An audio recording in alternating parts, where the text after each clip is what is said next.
Treneri, rungtynių su Kėdainiais scenarius kartuojasi turbūt 4. kartą. Komanda paleidžia varžovus į priekį ir paskui vis kažko pritrūksta pabaigoje šiandien.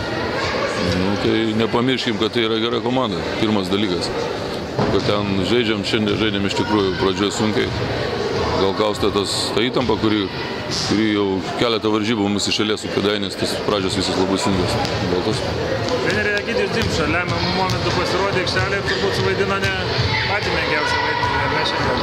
Jo, Dimšos ėjimas, aišku, suteikė biškį jiems oro gaivaus, be abejo, jo pataikymai ir aktyvus darbas puolime tiek gynyboje. Davė savo rezultatą, o mūsų kaip tik anksti prisirinktos pražangos didelių žmonių.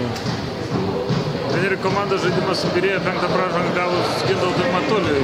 Čia turbūt galima pasakyti, paprasčiausiai nebebuvo kam žaisti, ar ne? Nes po krepšiu buvo didžiulės skylės.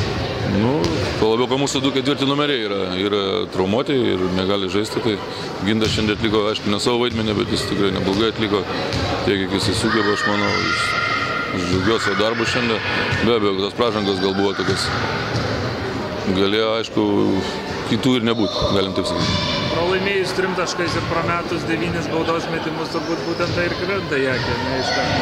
Be abejo, baudos suvaidino labai didelį vaidmenį. Treneri, tai 3 taškai, namuose laimėjo 5, čia pralaimėjo 3, tas paskutinis Dariaus Pakamanio metimas gali labai svarbu vaidmenį turėti, ar ne?